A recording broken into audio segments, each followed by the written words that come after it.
Yo, what's up? Welcome back, breadcrumbs and other internet peoples. This podcast is referred to as Sandwiched. I'm Cheese. And I'm Meat. And this week, we went ahead and watched The Proposal. Andrew, an aspiring editor, novel editor, comes across a slight issue in the fact that his boss is from Canada and is about to get deported unless she is married. And so they go on an adventure together because she decides that he is going to marry her fictitiously. And then they go to Alaska and meet his family. That was a big word for Elmo. This is a Anne Fletcher movie, who also directed 27 Dresses, The Pacifier, The Mask, Titanic, George of the Jungle, and Rock of Ages. All very great movies. Especially The Pacifier. Yeah, that's also a good one. Goofy. Did you recognize any actors besides Ryan Reynolds? Oh, yeah, absolutely. But why don't you say one first? Because you don't think I have that much, do you? I don't know. How many do you have? 3. Oh, sick. Me too. Oh, Sandra Bullock, for one, who played Margaret. I best know her from The Blind Side, Bird Box, Miss Congeniality, Demolition Man, and 2 Weeks' Notice. Congeniality. Thank you, my goodness. Great actress. She's been in a lot of stuff. Yeah, she really is. What's So I also wrote Sandra Bullock because obviously. Yeah. And then Betty White as well. Me too. She's just an icon. Yeah. Rest in peace. Yes, rest in peace. Do you know the Mandela effect where they're like, she died at 101, but then apparently, or 100, but then really she was 99? Like the media was making it all funky. We'll never know how old she was. You could just look up her birthday and her death day. No, they changed it. I don't know. But yeah, she played Gammy. And I really don't know, top of my head, what else she's in. But, like, does she really need a reference guide? It's Betty White. I know that she did a TV show for a long time. Don't know what the TV show's called. But I think she was on The View. I think that's what I know. I think she was. Okay, she had to be, right? With Whoopi Goldberg. I also recognized Oscar I don't know how to say his last name. Nunez. Nunez, thank you. He played Romaine, and I mainly know him from Ramon. Oh, sorry. Romaine, like the lettuce. Yeah, because I literally wrote romaine lettuce so that I would remember not to say it that way. But I can't remember the other things I've seen him in, but I've mainly seen him in The Office. I tried looking everything up, but none of it sounded familiar, and I guess he just really made an impact on my memory with The Office alone. That's fair. Yeah. Who is your third person? My third person is different than yours. Ooh. I also recognize Craig T. Nelson. He played Andrew's dad. Oh. And you know who else he is? He's a pretty famous character. Mr. Incredible. Wow. Yeah. I knew what he looked like, so I was like, cool, Mr. Incredible's in this movie. I completely forgot about that. Last episode, we talked about how my world changed when I figured out Mike Myers voiced Shrek. And I think this was the first time I understood who voiced Mr. Incredible. Will I ever know who voiced the others? Nope, not until I'm enlightened. But That's wow, fair. that's pretty crazy. Oh, yeah. But it's also a good kind of crazy. Yeah. Do you want to know a fun fact? Sure. Betty White almost turned down her role in this film because filming would require her to spend 10 weeks away from her golden retriever. Oh. They should have just made it the family dog in the movie, you know? Yeah. That could have been a possibility. Especially in Alaska. Possibility. Oh. Get it? Didn't. And then also, Julia Roberts was the first choice to play Margaret, but reportedly refused to take a pay cut. So Sandra Bullock took over the role.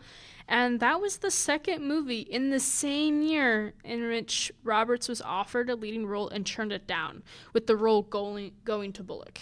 Do you know what the other movie was? No. The Blind Side. Like, imagine Sandra Bullock not playing in The Blind Side. It was Julia Roberts instead. I couldn't. I love Sandra Bullock's, like, her bone structure and her jaw is so strong for, like, that authoritative, that bruteness that is needed in The Blind Side. It was needed in Bird Box, and it was needed in this movie. And Miss Congeniality. Yes, yes. And, Bullock won the Best Actress Oscar.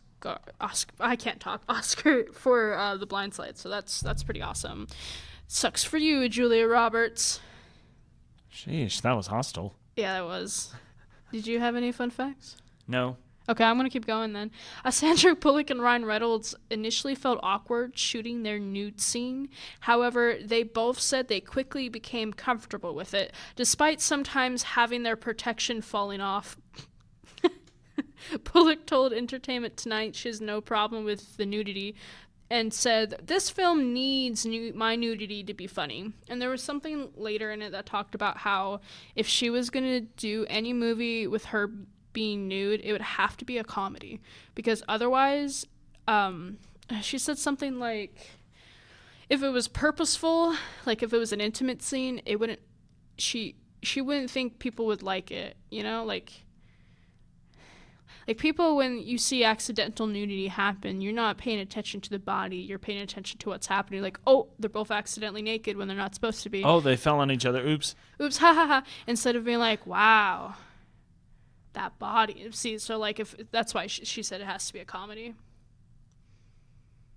Although I don't think it was, I don't know, you kind of phrased it as if it was accidental nude, but they were both like getting in and going out of the shower. Well, meaning like they didn't know they were both there. That's what I kind of meant. Oh, not like purposeful, like we're going to have sex right now. No. Yeah. And then lastly, did you know that Sandra and Ryan had been friends for 9 years before shooting this movie? Yeah, didn't they like meet at his kid's school or something? I have no idea. Oh, maybe that's different actors. My bad. It's okay. That's probably why they were uncomfortable at first getting naked, because they're friends. They're like, whew, whew. I did not need to see that. Like, well, you got to do what you do for the dollar, you know what I mean? Just kidding. Sandra and Ryan are not working nude for the dollar. Whew. Now that that's over, did you have any favorite parts? Tons. Let's hear it. How about you start with one, since I have tons? True. Unlike the last one you recommended, definitely maybe, I have seen The Proposal before. So there were a few things I liked as well. I don't think I was able to write down a lot of them, so I'll probably chipper in later too. But the first favorite thing that I loved was just the playful banter back and forth between Andrew and Margaret with their power dynamic, with Margaret's power dynamic, and then Andrew being her assistant. It's kind of nice, like they need each other, but they despise each other. Yeah. I mean, he literally messages the rest of the company and calls her the witch. I know, when he like runs to the computer. That was a good part. Okay, throwing the ball at you. Okay. So one of my favorite scenes, actually they're all terrific, but I loved it when she was talking to the immigration guy and she said, "It's not like I'm even an immigrant. I'm from Canada." Yeah. The reason why I love that so much is because I feel like it's fair. Yeah. Canada's not that far away from the United States. That is especially true. Alaska. Yeah. Yeah, it just kind of surrounds it. You go through Canada. Oh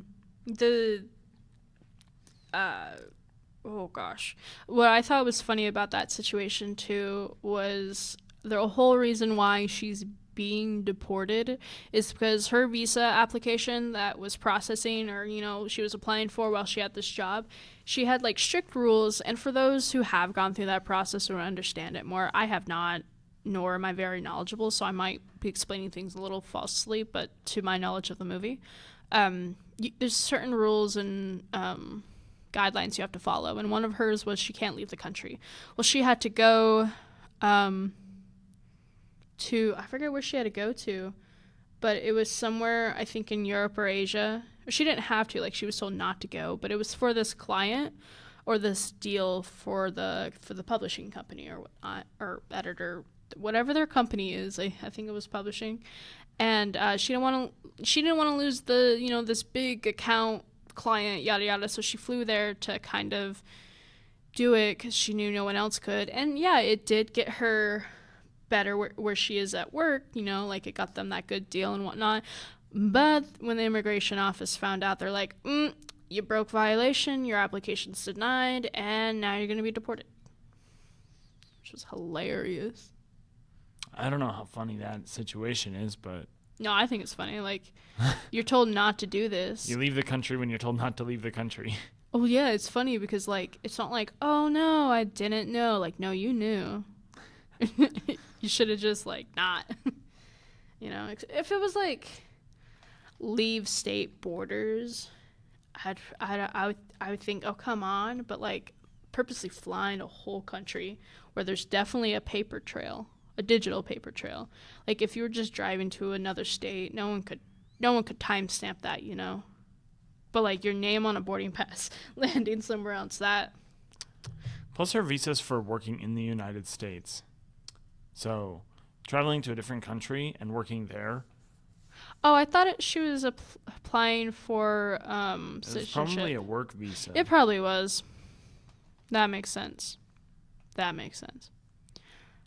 I thought it was for citizenship at first. Which maybe it was. I don't know. I also thought it was hilarious with her reaction when she found out that Andrew was actually rich. Because she had this whole... He's not rich. His parents are rich. That's what he says to her. Yeah, that is what he says. Because she just has this whole, like, oh, you probably live in a studio apartment that's falling apart and in a dark side of town, yada, yada, yada. I bet you live in a farm, and then it's this big mansion where they had to take a boat, too, and yada, yada. And even when they have to take a small, like... I don't know what they call the smaller planes... It was a 2-seater plane. It wasn't like a luxury plane. She was like, great, am I going to find a goat? I don't think she said that, but I think that's what she was thinking. So I thought it was funny when she's like, oh, my gosh. Couldn't believe she was in the boonies, but not. Yeah. I also loved... There's a bunch of quotes that I wrote down, and I can't really remember where they're from. Like what scene in the movie they're from. Because I didn't reference them at all. But one of them, I wrote down, someone said, she's a feminist. And I can't remember, like, the context for that. So that's pretty funny. It's like... I feel like Andrew said it, though, because yeah, there was a situation that something happened with her, and then he was like, oh, she's a feminist. Maybe it was at the I'm Back party. Yeah. Where he was talking to one of the people, and then they were confused about something that Margaret was doing, and he was like, she's a feminist. They were picking up them at the airport. And, And he didn't want to carry her luggage. And it's like, yeah, she won't let me pick anything up. She's a feminist. And the mom was like, Oh my gosh. I love this story of how they how he proposed. More of that playful banter of like just making it go back and forth pitter patter to see who is just the most pitiful person, and everyone's like, oh. But that part also. No, go ahead. Oh, I was gonna say like, well, maybe I'll talk about it later because there's a part of that scene that I really hated, but I'll talk about that later. They have a much better story now. Yes, they do. It's pretty long, and you might have to sit down for an hour and a half to hear it. Yeah. Because the movie is an hour and a half long. I see what you did there. What's another part you liked? I love that they were like on this nice airliner, and she was like, okay, when are we landing? And he was like, oh, this isn't the end of the trip. And then there's like the next scene is like that on a jumpy plane, just like and she's like, oh. That was turbulence to the max. Yeah. Oh my gosh. I also liked when Margaret, they call her Maggie, is vulnerable in the bathroom. Like when they or in the bedroom. Sorry, I can't read my own notes. When she's like, they're in the bedroom and obviously Andrew's sleeping on the floor and they have like the fire going and she's having just a talk with Andrew about just personal things about her. And he's like, well, those things aren't going to be on the questionnaire. And I forget exactly what she said, but she's basically like, I know, these are just things I wanted to share with you. And I thought, her heart grew 3 more sizes because, she's kind of like a Grinch. I mean, I think it's interesting, too, because that was really her first evidence of opening up to somebody. Mm-hmm. Because it sounds like after her parents died when she was a teenager, she just kind of closed herself off and became the powerhouse working woman kind of type. Yeah, unfortunately, yeah. And so she just probably hadn't opened up to somebody in such a long time because she was so dead set focused on doing exactly what she wanted to do. And probably had no other person. I mean, didn't sound like she had any aunts or uncles. Or even like romantic relationships outside of her workplace. So yeah, no role model to show her how, no freedom to kind of, because that's like when you're 16, that's kind of like when dating starts. I know it kind of starts sooner for some kids, unfortunately, but like 16 is where your emotional intelligence gets challenged because the hormones and whatnot. So she didn't have that freedom, that comfortability to explore that because she had to now take care of herself or whatever, have to deal with the loss of her parents, unfortunately, at that age and whatnot, with all the heightened emotions. So, which totally reminds me of the scene when she like takes over the control of the boat and is like weeping and it's just like, I forgot what it was like to have a family. Yeah. And I was like, oh shoot. That was so sweet. Wow, I forgot this happened. Yeah, it was the sweetest thing because I think that's when Gam Gam gave her that necklace. Yeah, the family necklace. Yeah, and she's like feeling all this remorse of like, oh, I can't lie to your family. Yeah, like they're so sweet. They're gonna be so heartbroken. Oh my goodness. She's gonna die. Yeah, she's gonna die. Oh my gosh. Actually, that was legitly my next favorite part was talking about how like the family just takes her in so lovingly, except for the father, and like just willingly wants to accept her. And you don't really know if it's because of like Andrew's past with girls, because I forget what that one girl that lives in that town still, like Andrew's ex, but like they seem so happy to have this other person, but I think they're also happy that Andrew's back, like mainly the mother, and just wants them to come back. And then when the mother asks Margaret, like, oh, maybe we can come see you guys during the holidays, and then Margaret's like, well, why wouldn't we just come here for the holidays? And the mother starts crying because she misses her son so much and hasn't seen him in 3 years because of the father. And it just, and it's just so sweet, like them loving her unconditionally and even forgiving her after they find out. It's just so lovely. I agree. Yeah. It's also one of the toughest relationships for a father and son to have is son constantly feels like father is disappointed with him when father keeps making snap judgments about his son's choices. Right. Especially when like the father wants he wants his legacy to continue, and of course his only son can be the only heir for that. You don't really want to like, I don't remember what he was trying to pass along to Andrew. Like, I don't remember. The entire family business. Well, what was the family business? They own half the town. Oh. And he like talks to him about that when he's golfing, and then he's like, screw you, I don't want it. Right, yeah. Well, he doesn't Because want to like sell you're out. only looking for your self-interest when I want it to be what I want it to be. Because, he wants to be an editor, which the father's like, stop playing around, basically. Like, Yeah. not taking it seriously at all, thinking it's such a crap job. And, he already takes crap at work. And to take crap from people that should be there to support him is even worse. But, like, I can 2% understand where the dad's coming from, just because, like, it is selfish, 100%. But, like, you want to pass down something. You don't want to sell it to someone else. Like, legacies only get richer the longer they go on. But maybe they should have had more kids. Like, they only had the one, right? As far as I know. Yeah. Nobody else was at the wedding. Yeah. Should have got busy. I don't know. Well, I think that also it's kind of an interesting situation because if Andrew becomes an editor, he could totally just move to Alaska and work from home. That is true. Maybe he just doesn't want to be there anymore. I don't know. Well, he probably doesn't want lived to in run Sitka that. his whole life and doesn't want to be there anymore because he's more interested in like the big city sort of job instead of the rural area. Yeah. Yeah, that would make complete sense. Maybe he always felt stuck and other people would tell him what to do, so he moves to a big city where another person tells him what to do. But also he has control of his life. Like, yes. He can go to the bar without every single person knowing him and knowing what's going on and being like, "Oh, you're the richest man in town."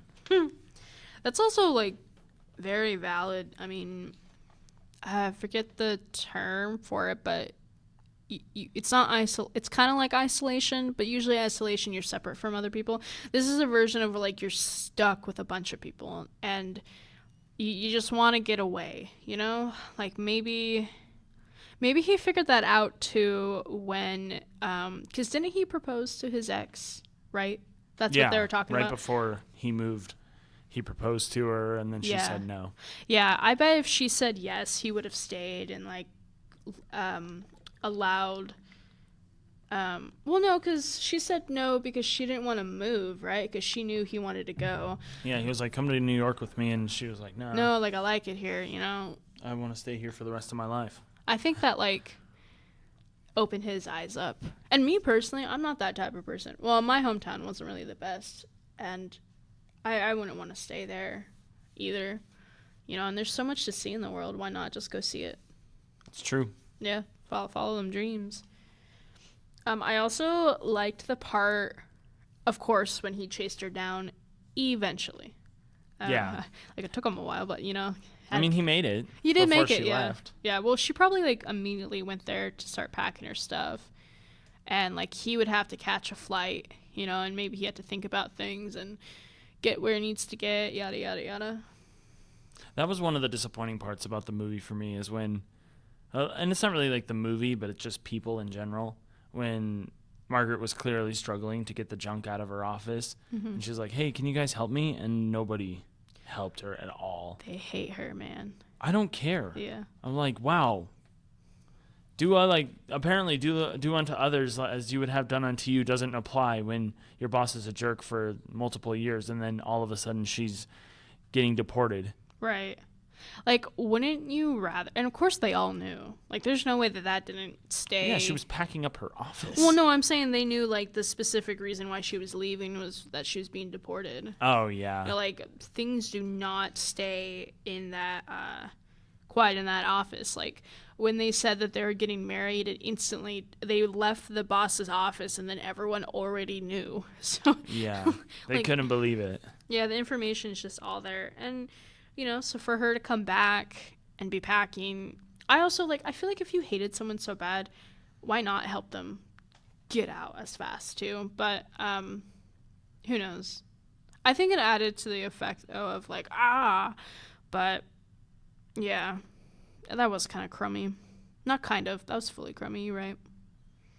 Because I feel like there would have at least been one decent human being to be like, "Here, let me help you with the door at least." Because she's carrying like a ginormous box, and the door pretty much bashes her in the face. Dude, for a while, I was staring at that door and thinking, is it open? And then when I saw her try to open it, I was like, it's not open. Because the whole time, it's glass. I couldn't see, like, the sheen or whatever. But I thought it was propped open this whole time. And I'm watching people walk back and forth, and I didn't know which the door swang. And then she was walking in a certain way. And I'm like, oh, she would have hit the door if it went inwards. So then I thought it was outwards, but then other people were walking. I just thought, maybe there's no door. Maybe there never was a door. And then she struggled to open it, and I was like, oh. Yet again, I'm just a little silly in my brain. Did you have any other parts you liked? Oh, tons. Oh, okay, let's hear it. There was a part where they were getting in the boat, and I don't remember. It must have been pretty early on. I don't think it was after trying on the dress, because she kind of just took over the boat as Andrew was trying to tie it up, untie it. But there was a part where she like drops one of her bags in the boat off into the water, and then Andrew picks it up and goes, "Oh, 5-second rule."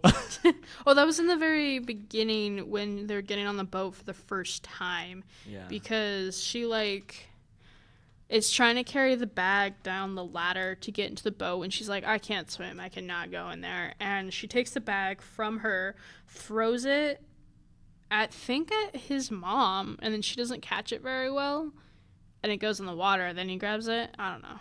I also loved in that scene when she was like, I can't swim, and he just pointed and he said, that's why there's a boat. We're getting in a boat. We're not going in the water. Man, I love that type of humor. And then in the next beat or the scene, she just has like the puffy life jacket on. Yeah. Those are always my favorite because those remind me of like when you go overboard kind of life jackets, not life jackets you wear while on a boat because it's so puffy. Yeah. Maybe those are the standard ones on boats. I don't know. I mean, in the way that they work, it makes sense. Yeah. It's like if you think about it logically, it's way better than having one of those, especially if you're just riding. Yeah. One of those ones that's like the full body. Yeah, I bet it would I don't know. keep your head more out of water because like Yeah, it like leans you back. Yeah, and then it's so much puffy by your neck that because in the other ones my head will be like my chin will be in the water, and I may or may not get like water splashing up at my face. But I feel like those ones would be way better. And yeah, the leaning back part, I didn't think it did that, but now that I think about it, if I look back to movies where people go overboard, and it's a weird shape too. It's like a tooth, like with the 4 grooves, but like you know what I mean? Yeah, I get you. Okay, thanks. It's kind of an interesting connection, but it's the closest thing. You try to think about something to compare it to. Life Vest. I can't. The final thing I wrote down, at least, that I liked was just the end scene with the visa interview. Because it was just like one of those gaggy end scene kind of thing, end credit scenes. During the credits. Yeah, and like especially when the guy is just so mad at these two, and like he's asking obscene questions that have nothing to do to clarify like whether or not they're together or like just the weirdest questions. I don't remember some of them, but especially with Ramon. And like the whole conversation with that was kind of funny, and just to think that like all these people flew out to answer these questions because it's in the same office as at the immigration office. So like I don't know. I can't believe he called Ramon. Like of all the people. I know. I don't think he did. I bet Ramon just came. You know, he's like, oh. His whole demeanor, I think, I originally thought was pretty funny.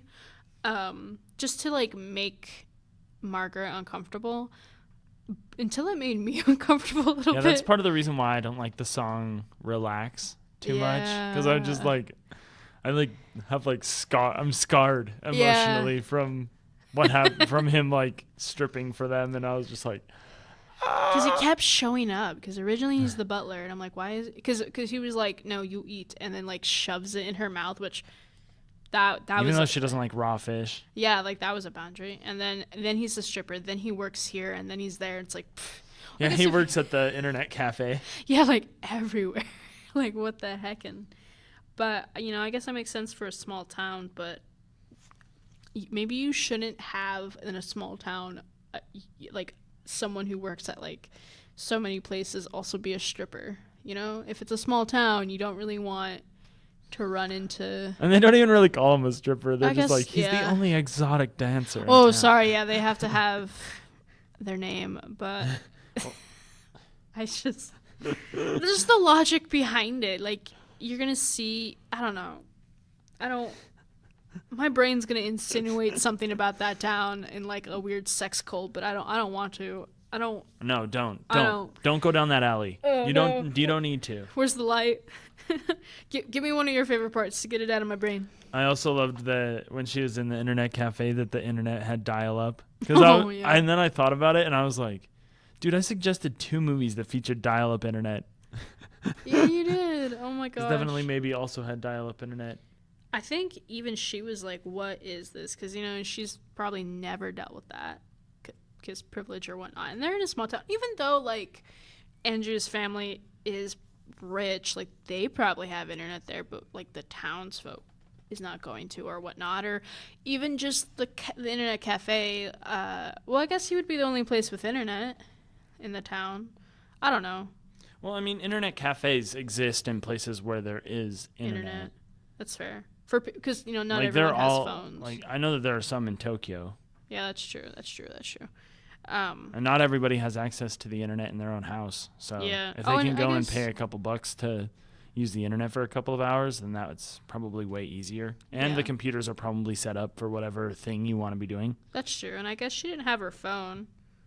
That's why they went there too, huh? To order the phone. I didn't make that connection until just now. Because when she got her phone, I was like, they said they were going to go order it, but I don't remember them doing that. Oh, I just remembered my other favorite part. When Margaret was with Gammy when they were dancing around the fire. Oh, yeah, the chanting. Yeah. To the Yeah, the window, chanting, yeah. to the window, to Yeah. the wall, Yeah, to the yeah. wall. I thought that was really funny. And then she was like, you're kind of cuckoo. But she still danced along. She still got into it. Yeah, I thought that was really cool, and I think that like made a greater bond with Gam. Oh, yeah. I I think one of my favorite scenes, going back to the night when they were just talking to each other, Mm-hmm. I love that it kind of ended with them just singing together. Yeah, And I was like, oh, that's fun. I swear. This was one of those movies where I was just like, man, I hope I'm in a relationship like that someday, where me and my partner can just enjoy each other's company and have fun together and laugh and grieve and all these other things together and not have to worry about any sort of thing. Well, I hope that does come true for you. Me too. I hope you do. Apparently there's another movie that's similar to this movie, because I swear the way that I remember this movie is that it's in a different bed. Like the bed was different than I thought, because I thought it was like a log. There's a similar movie like this, but they go in a log cabin and the family's there. Like it's a separate log cabin just for those two, and like the family enters. But there's also a part where like the girl asks the guy like, oh, if you want you can sleep in the bed, like, but I swear, and I thought it was this movie, but then I realized, oh, there's no log cabin.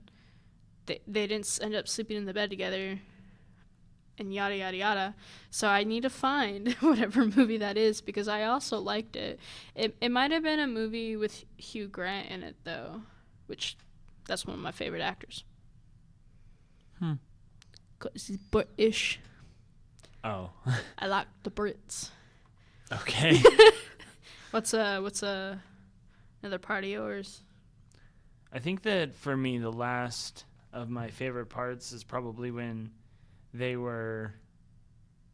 I love this whole event when they're chasing down Margaret, just because they get to the airport. She's already taking off. Yeah. After he calls his friend and is like, dude, she's leaving. Stop. Can you stop that plane? And he's like, sorry, man, no way. And he's like, dude, look down. And then he looks down and he's like, oh, hey, man, what's up? It's like, ah! that was pretty funny. 'Cause it's like, "Grr." And I love that Gammy faked a heart attack at the wedding, just so that they could Yes. get to the airport Yes. and potentially stop Margaret from leaving. Yes. I loved that so much. I also love that uh, Gammy and the mom are like, can't you see it, to like the dad? He's like, what? I'm like, he loves her. Yeah, the mom and Gammy got it. Yeah. They're like, don't you say it. I'm like, what do you mean? I'm like, she loves him. What? No. Yeah, or she would have left. And it just becomes this, the mom and Gammy are just having this dramatic, like, like they're having, like reading one of their romance novels or something. Like they're like, oh, you gotta go get the girl. I also love that she left the note for him about Yes. his book. I don't know if Yes. it was a book. It was a book. He wrote a book. And it was so sweet because she said something about, like, I didn't want to publish your book because I knew it meant that I would lose you. And I couldn't stand, like, or like she knew he would be so successful that she would lose that support or whatnot. Basically Yeah. saying that she needs him and likes having him around. And then him turning to, I think her name is Gertrude. I don't remember. Oh, yeah, I think you're right. And then and saying, she drives me crazy. All, she like puts me under constant stress for 3 years. She leaves our wedding, and then she writes me this note. It drives him bat crazy. Which, that's usually a telltale sign that you're in love, is if they drive you crazy, because that means you care, and that means, like, or something like that. I don't know the phrase, but yeah. Crazy in love. Well, then who's your favorite character? I have 3. I Oh. chose Gammy, Andrew, and Margaret. Okay, I would definitely agree with those choices. I only wrote down Andrew and Margaret, but as a pairing, like them separately, not so much, but like pairing. Like I said, like mainly the banter. I loved that. So like just that. If I got them on a bubblegum card or a baseball card or like a collector's card, I'm so bad at this. A baseball Sorry, card. I would want both of them on it. I should have said trading card. They're batting together. Yeah. Oh my goodness. I think of those 3, though, I think Margaret's my favorite character just because she goes through the most development. Yeah, she has in that terms story of, arc. like, yeah, because she's a jerk in the beginning, and then slowly her heart softens, and then she turns to somebody who's legitimately like, Happy. I need more in my life than what I already have. And I thought that was a really cool transition. Yeah. I do like that too. I wish we could kind of see like where they ended up, because obviously he's getting published. They're getting married. They're getting married. I don't know if they're going to work at the company. Probably. I don't know. Like it would be kind of cool to just see a little snippet. But that's what we all want and never get. Although I think it would be funny if they became super successful and then moved back to Alaska when the parents were about to die, or at least the dad was about to die. And then Bob took over, sank their company, and then they just became editors on their own. Yes, I could totally see that. 100% too, because I feel like Margaret would be down for owning most of a town, She's got that first woman kind of vibe to her. That would be pretty fun, though. Yeah. Just be like, Andrew Paxton, that's my husband, I mean, you were there for everything that we went through, but... The sequel, instead of being called The Proposal, it's called The Campaign. The Campaign Proposal. I don't know. Like if they... And she becomes mayor or something? Yeah.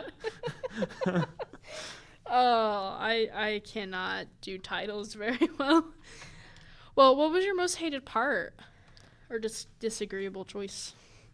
The one... I wrote down 1 just because it ticked me off so much. And I forgot that it had happened in this movie. The dad flying the immigration office guy to Alaska. Yeah. I was like, seriously? That was messed up. Because he, totally did not want to believe any... And I don't even know why. I don't know how... I think it's because it was...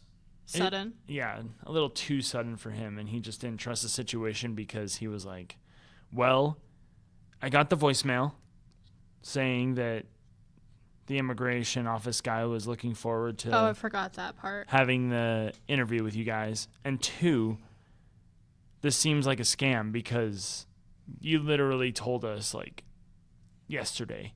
Yeah.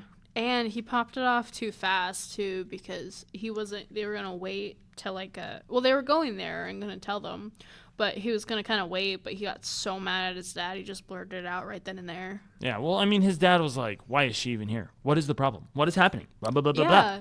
And I was the fine, mom's Dad, like, if you're that disappointed in me, we're getting married. yeah, and the mom is like, would you just leave our boy alone? Like, you're going to like run him off again. And they're just having this fight casually in the living room. And then Margaret's like, I'm gonna go take a shower. And then she's trying to listen. The dog's like, rah, rah, rah. It really makes me wonder if him like carving at the boat was like a coping mechanism to when he was just frustrated at his dad. Probably. Like, what else are you gonna do? I don't even know if Sitka's a real place, but if it is, it'd be pretty. If it looks just like that, it would be pretty. I hated in that scene where after they talked about how he proposed and whatnot, I hated when they made them kiss each other publicly in front of everyone, mainly because I've had that situation happen to me, and I was in middle school, so big difference in time.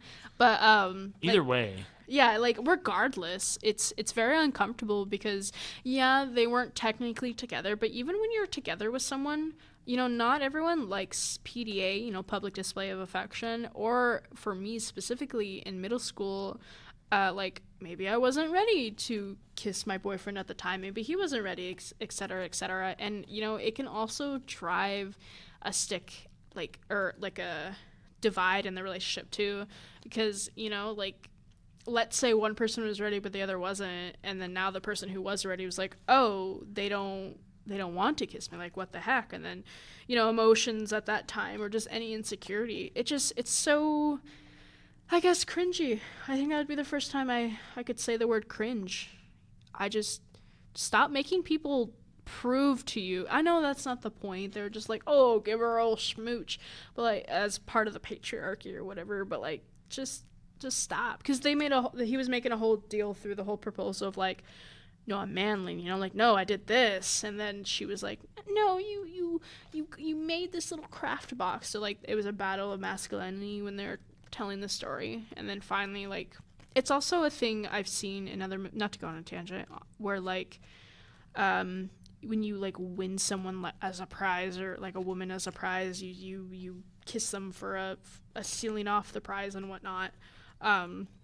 This movie was also made in 2009. I know, but even if it was made like 5 years ago, it would be that too, and just in general, and it was probably purposeful, because again, like, that's what it was in that moment, was a battle of his masculinity, because he's facing disappointment from his dad because he doesn't have a quote unquote masculine job, because that's kind of, I mean, he says it's not worth the time, but because it's not physical labor, it's not making a name for yourself, even though it is, just like what the father says is right, yada yada yada. But no, I hated that part very much. That's fair. Yeah. What would you just like change about the movie? I'd probably change the end, the fact that nobody helped her when she was moving out. That's just sweet. because it kind of ticked me off. I'm like, seriously? You got a building full of people and not one will help her? Yeah. It really made me disappointed in the humanity of that. Because, I mean, like, everyone was happy to see her leave, but nobody was willing to help her pack. Yeah. That's what I'm saying. Like, that's stupid. If you're excited for your boss to leave because your boss has been treating you like a tool your entire life, then why not be like, okay, here's your box. Yeah, let's get her out of here faster. Yeah, exactly. Jeez. And it, like, especially that guy who normally, like, she tells him to do stuff, not like her assistant, but like the guy who she told to mail this stuff out, like, that's normal for his job, and like technically in that short time she's still employed, like she still has that, she just had 24 hours to get out, and then that's when the termination would happen. Although I thought it was really cool of him to be like, yeah, sure, I can do that, rather than be like, do it yourself, you're not my boss anymore. I'm finally glad he did just say, yeah, he'll do it. When he tried to ignore, I would have been peeved too. Can you guess which part that I'm gonna say to be changed? The same part you just talked about? No, Oh. the Ramon. I want Yeah. them to You like. just want it etched out of your brain? Yeah, I just wanted I specifically said I would ease up on the forwardness of Ramon because. Maybe put a bigger piece of underwear on him. Yeah, maybe I don't know. Just don't have that part. I don't know. Like, maybe he didn't have to take any clothes off. Maybe he could have just danced. I don't know. Like, ugh. Just like ease off, man. Yeah, this isn't Magic Mike. Yeah. Oh my goodness. Well, did you like the movie overall? Oh, absolutely. Me too. This would definitely be an extra large bottomless tub bucket. Me too. And I would enjoy it so much. And go back for seconds. Yes, I definitely liked it more than Definitely Maybe 2 as well.